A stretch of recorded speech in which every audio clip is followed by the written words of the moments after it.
Hello and welcome to my presentation in Adventures in Debugging. So before I start, we're going to cover a little bit about me, and then we're going to cover 4 different cases of troubleshooting certain problems, and I'll get to why buoys in a second.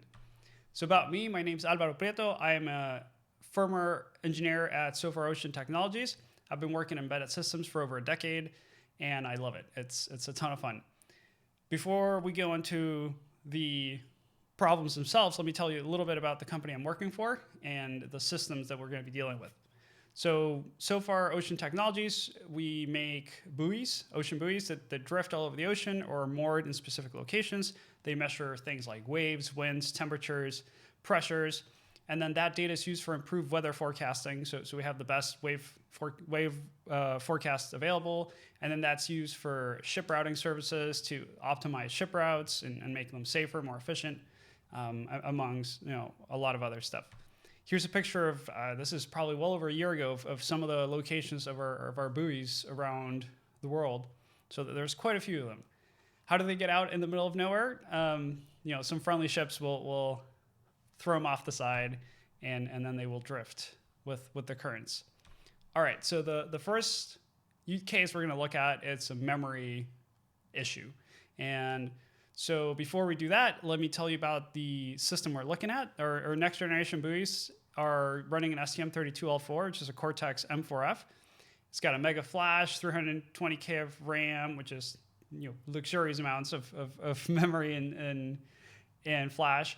We're running FreeRTOS, a little real-time operating system, and we're using the Heap4 malloc-free implementation. And if you've used them, you know it's just a particular implementation of it. The system has tons of peripherals. We're using some in I2C, SPI, serial, SD, amongst other things. We're talking to GPS, we're talking to satellite modems, and all sorts of different sensors. And we also have SD cards for very detailed logs. This is kind of illustration of the buoys, that we have a standalone buoys that drift, and then we have the smart mooring buoys, which are moored at a specific location, and then we have sensors down below. All right, so what were the symptoms of this failure? The test unit's out at sea, it's nowhere near the office, and it doesn't have an SD card. It reported a crash over satellite, and these are pretty short messages because we don't have a lot of bandwidth.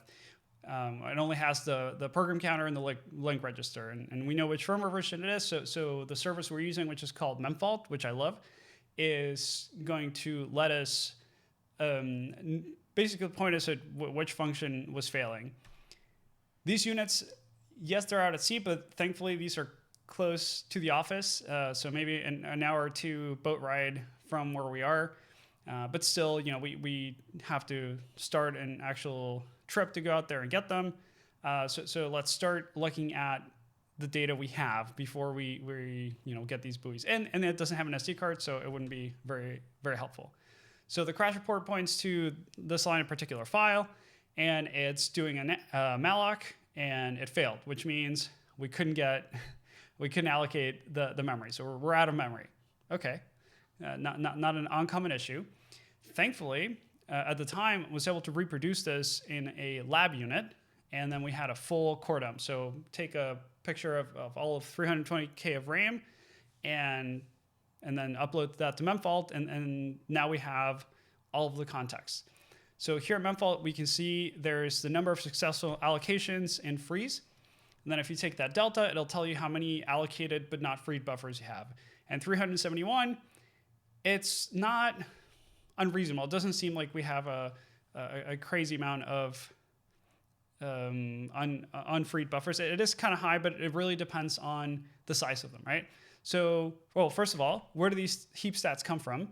The actual Heap4 implementation has a function that provides all this data, and that function gets automatically called when we run out of memory.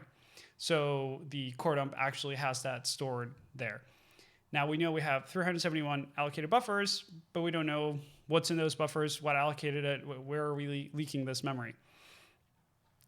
So again, you can look at memory yourself, but ideally we put this into GDB and then we can poke around. And so we're able to, from Memfault, get a a GDB friendly memory image that we can just load up and start investigating. But again, manually investigating takes a while, so we can use Python in GDB. Most GDB implementations these days have Python support. So I was able to write a Python script to look at the memory and look at the heap and print out the different free blocks and the statistics. So looking here, it's a little bit fragmented, but it doesn't point at anything obvious just yet. So I said, okay, we can print all the free space. Let's print out all the allocated space. And that's going to be a lot more. And I can see there's all these 64-byte blocks. There's kind of allocated blocks all over. But again, doesn't seem super suspicious until we scroll down. And then, okay, that looks a little bit more suspicious. So we have all these 1 kilobyte blocks all the way till the end. And that's probably what's going on. But still, we don't know what's in there. So I changed Python script a little bit to print out the contents of the files. All right, so it's some string and a bunch of zeros. So, okay, that's, and the string says transmit overflow on the virtual COM port, which is the USB serial port. That's kind of showing us what's going on. So what actually happened? When USB disconnects, there was still some data to be sent out of the console. There was a bug that did not let the system know that USB had disconnected, so we kept trying to send data over USB. This buffer was not getting emptied out, so we ran into a transmit overflow, which generated another message on the same interface and printed it out again. So it just kind of filled up this buffer, never emptied it out, and ran out of memory. Second issue is also we were allocating whole kilobyte blocks for small log prints, which is not necessary. This is earlier when I was still figuring out the average size of all our logs. So some of the lessons learned is make sure that USB disconnect was handled appropriately. You never think that USB disconnect would be an issue in a buoy in the ocean, but usually we would plug in, make sure everything's working, unplug it, and then send it out on the boat. And then also don't ever print out error messages about an interface on the interface that's causing the error, because then you'll just have a recursive, just don't do that. And then if you're doing dynamic memory allocation, periodically check and see that your default sizes are reasonable. These days it's a lot smaller, and then if we do need a bigger space, we'll just reallocate it and make it bigger. So, okay, next is teleporting buoys, and it's not really teleporting, but it's you'll see. All right, so. Okay, what are the symptoms? We have an office in San Francisco, and then we had a unit that when we deployed it offshore again, you can see the point in the middle, it started reporting its position all the way like several miles in the wrong direction. Like it just, there's a line, and all the way on the left, there's a few islands there. That's where the buoy thought it was. It wasn't. And then after restarting, the position was correct. This was one of those units that had SD cards, so we were able to go out, recover it, look at the logs. The logs showed a correct GPS position, which is weird. And then after more investigation, we narrowed it down to our bit packing functions. So because we're sending data over satellite, we don't want to. We're getting charged by the bytes. So if some data takes 6 bits, as I'm using here, we're not going to put it in a whole byte. We're going to pack, several 6-bit fields and then do that.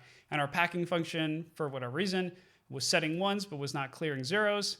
We weren't clearing our buffers, and that meant that as the buoy moved in space, those ones kept getting set and never cleared. So the error in the GPS position kept getting bigger and bigger. And when the unit restarted, that would get cleared out.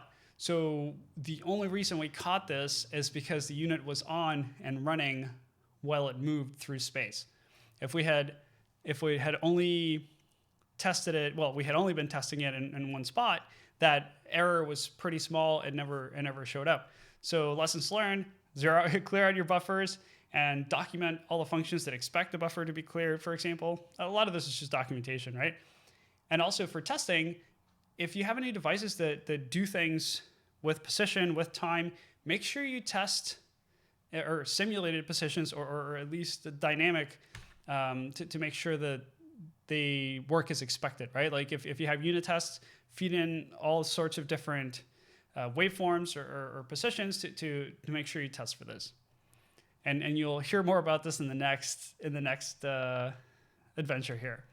All right, so now we have time traveling buoys. We had teleporting buoys, now we have time traveling buoys. All right, so this is February 28th, 2022. It's almost 9 p.m. And somebody's looking at data coming in from these buoys, and they notice that they're reporting in from 2 days from now. And now we use UTC time for everything because you don't want to do time zones when things are drifting around. And so it's fairly common to have plus minus a day between your local time and wherever the buoy happens to be. But these were reporting in 2 days in the future, which is not right. And this was all of the new buoys. Our legacy buoys were working just fine. And some of the code is shared between them, but the systems are pretty different. So yeah, I got a call from my boss a message from my boss late at night, which is not normal. And so we had to dive in and see what was going on. So we had hundreds of units were affected.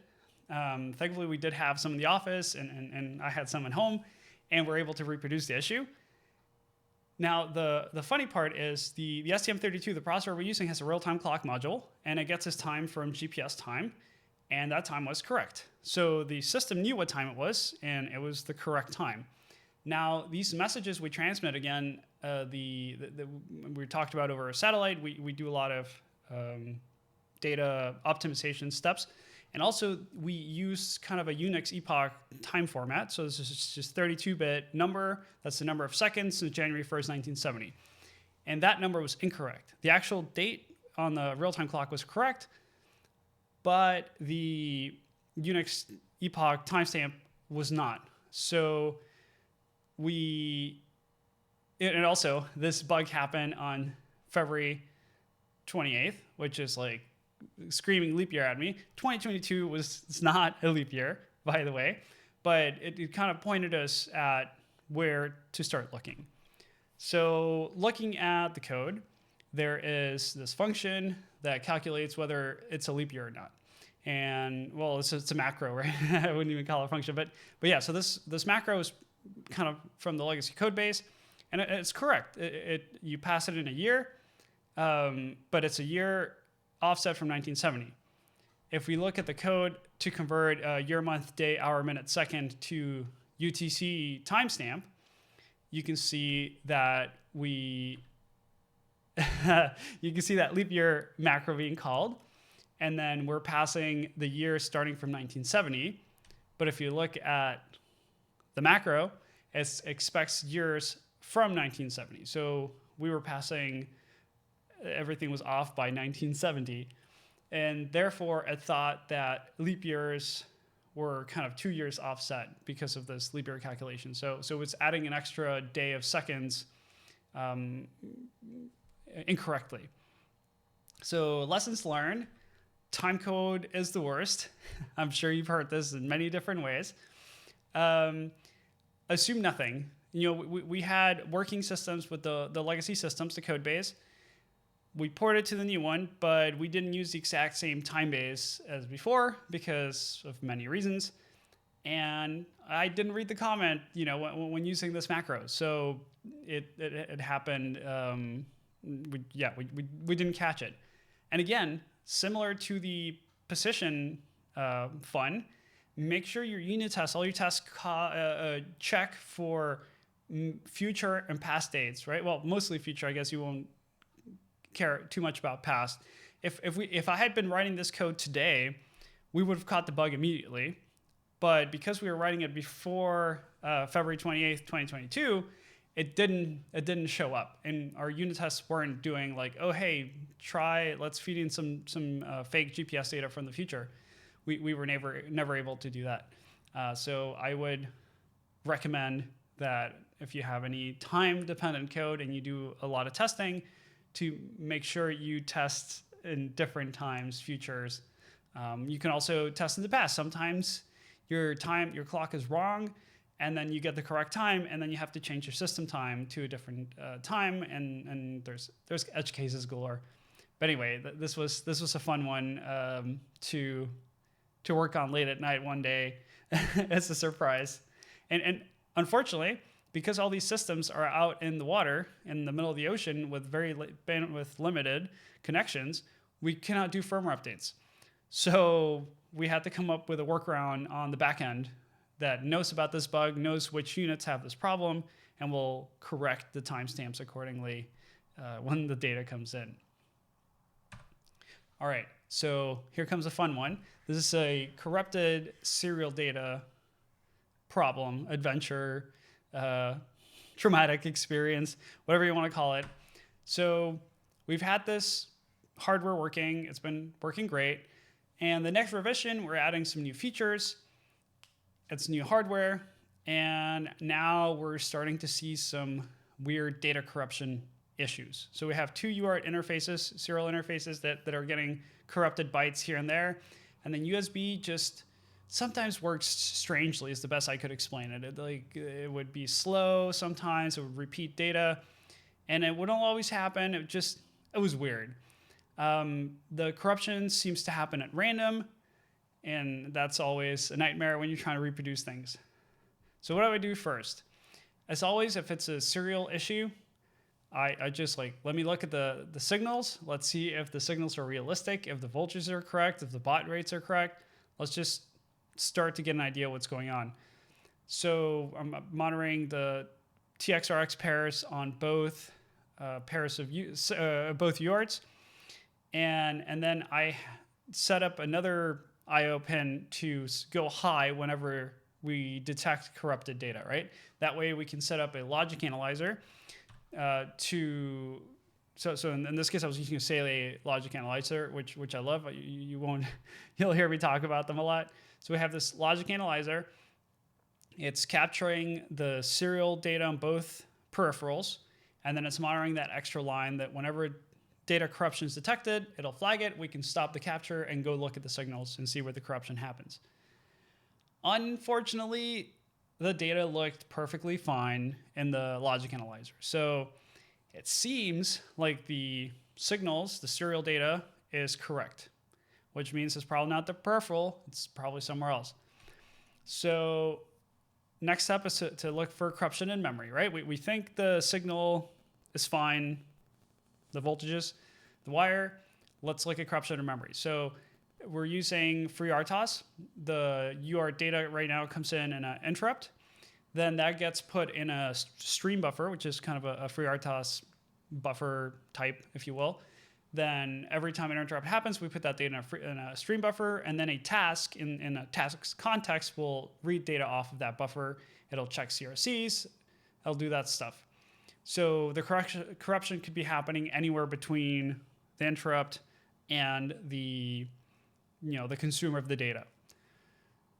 In order to make sure that the data coming in was fine, I set up a mirror circular buffer. So in the ISR itself, I just started writing down in a separate buffer every byte that came in.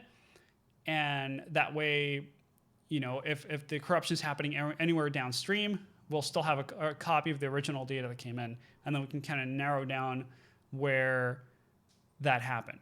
So I set up a breakpoint to trigger whenever corrupted data was detected. And then we could look at the mirrored buffer and then the regular buffer and see where the corruption was. Unfortunately, even the mirrored buffer had the wrong data. So the data corruption is not happening between the interrupt and the consumer of the data.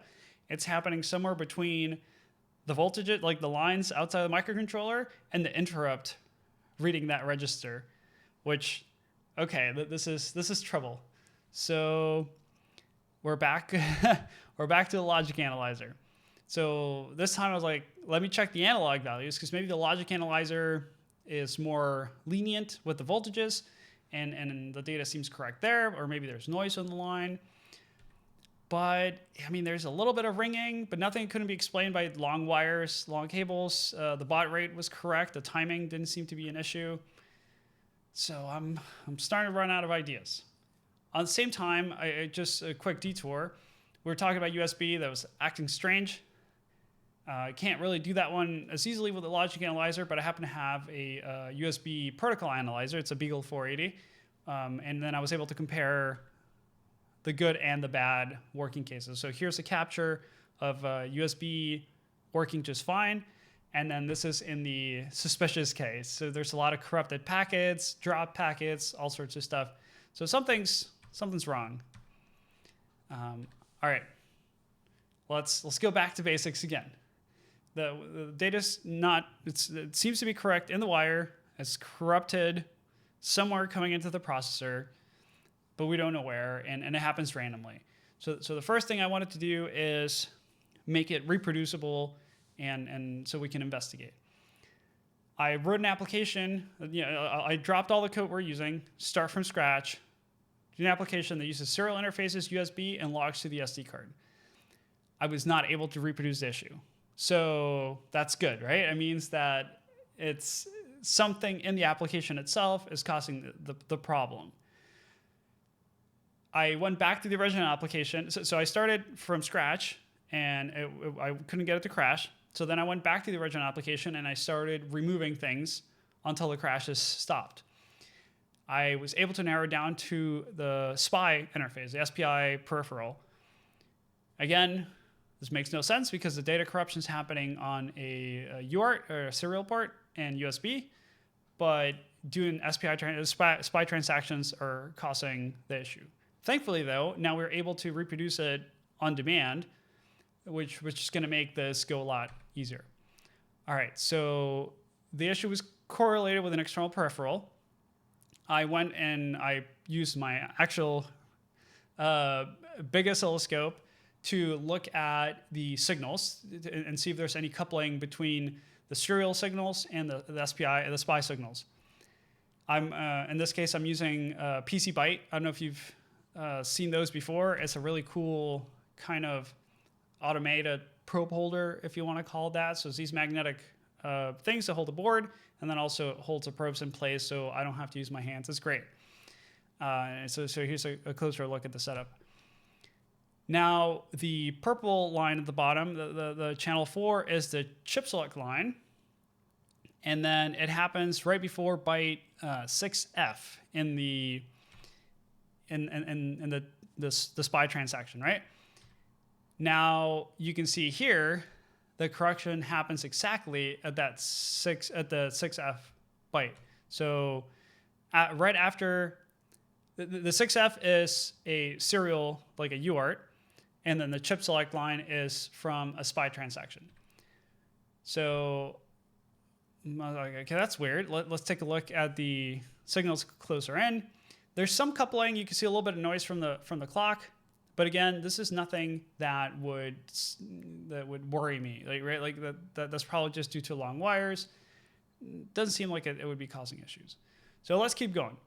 Now that I know it's a SPI bus, I'm going to try to remove the sensor itself. So I disconnected the external sensor and still tried to read from it, and it was still causing issues.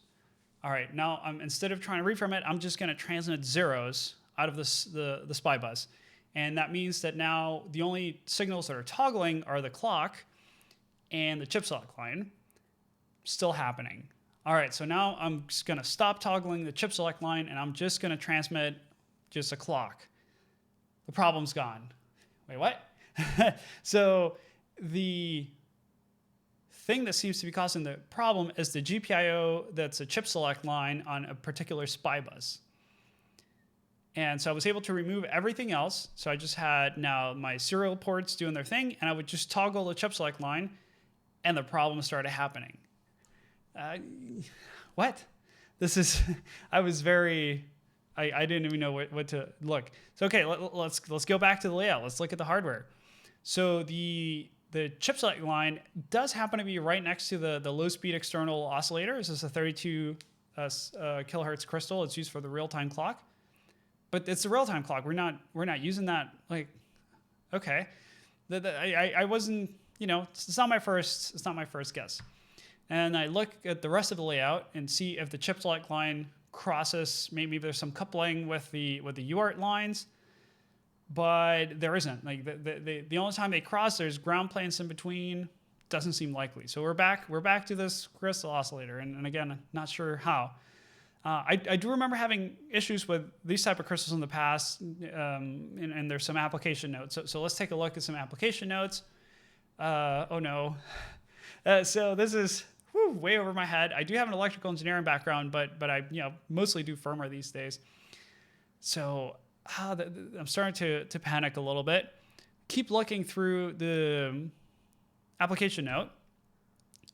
There's drive level. I remember drive levels. So this is just how much power you're using to drive the crystal or something. And then there's all these complicated equations to figure out how to come up with it. I looked at the code we're using the STM CubeMX, this kind of code auto generator that's really useful for setting up your peripherals. And we were using a low drive for the LSE. So I changed it to high drive, and it worked. It fixed all our problems. but why? Why was this happening? Here's the clock. Here's a picture of all the clocks in the STM32. You can see the USB is over here, the UARTs are over there. The UARTs are using the high-speed internal oscillator, nothing to do with the low-speed external.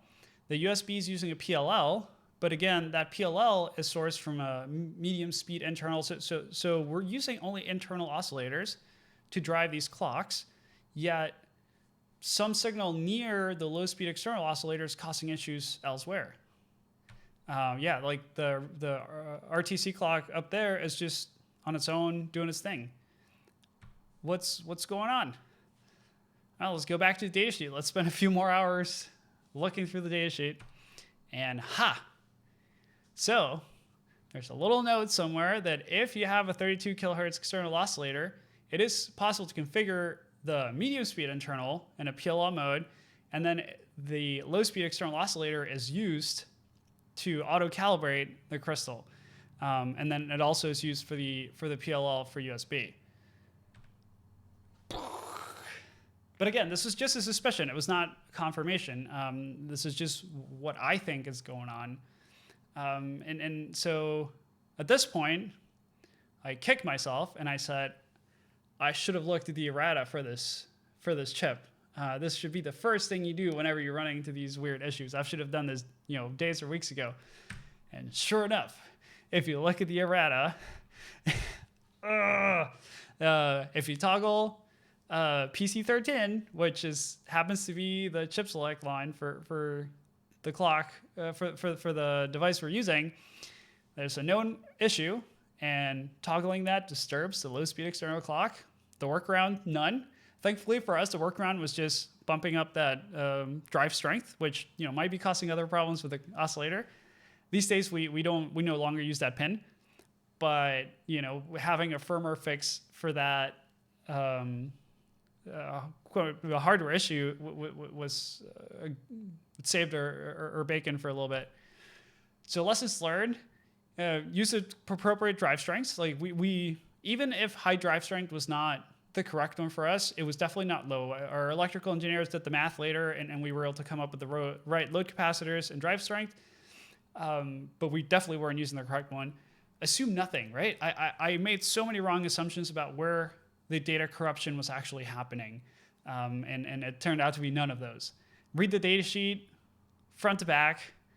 Read the errata. Like if I'd read the errata, at the beginning of this issue, it would have saved me a lot of time. And yeah, don't clock list your own devices. It's just not, it's not a good idea. But anyway, hope that was entertaining. We're hiring it so far. If you're looking. But anyway, thank you so much for listening to my presentation. Hope you learned even a little bit, or at least got some joy out of my pain. So yeah, thank you so much, and have a good one.